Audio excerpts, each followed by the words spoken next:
ಮಂತ್ರಾಲಯ ತಾಲೂಕು ಗಡಿಭಾಗದಲ್ಲಿರುವ ಉರುಕುಂದ ಶ್ರೀ ಲಕ್ಷ್ಮೀ ನರಸಿಂಹ ಈರಣ್ಣ ಸ್ವಾಮಿ ಶ್ರಾವಣ ಮಾಸದ ವಿಶೇಷ ಪೂಜೆಗಳು ಇದೇ ಆಗಸ್ಟ್ 13ರಿಂದ ಸೆಪ್ಟೆಂಬರ್ 10ನೇ ತಾರೀಕುವರೆಗೂ ನಡೆಯಲಿವೆ.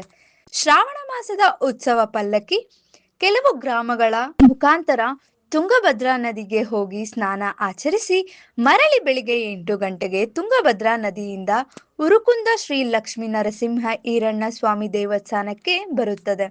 ಸಾಯಂಕಾಲ 8 ಗಂಟೆಗೆ ಪಲ್ಲಕ್ಕಿ ಉತ್ಸವ ಇದ್ದು, ಈ ಶ್ರಾವಣ ಮಾಸ ಉತ್ಸವಕ್ಕೆ ತಮಿಳುನಾಡು, ಕರ್ನಾಟಕ, ಮಹಾರಾಷ್ಟ್ರ, ಆಂಧ್ರ, ತೆಲಂಗಾಣ ರಾಜ್ಯಗಳಿಂದ ಲಕ್ಷಾಂತರ ಭಕ್ತಾದಿಗಳು ಪಾಲ್ಗೊಂಡು ಪೂಜೆಯನ್ನು ಸಲ್ಲಿಸುತ್ತಾರೆ. ಎರಡನೇ ಸೋಮವಾರ, ಮೂರನೇ ಸೋಮವಾರ, ಎರಡನೇ ಗುರುವಾರ, ಮೂರನೇ ಗುರುವಾರ, ನಾಲ್ಕನೇ ಗುರುವಾರ ಲಕ್ಷಾಂತರ ಭಕ್ತರು ಪಾಲ್ಗೊಳ್ಳುತ್ತಾರೆ.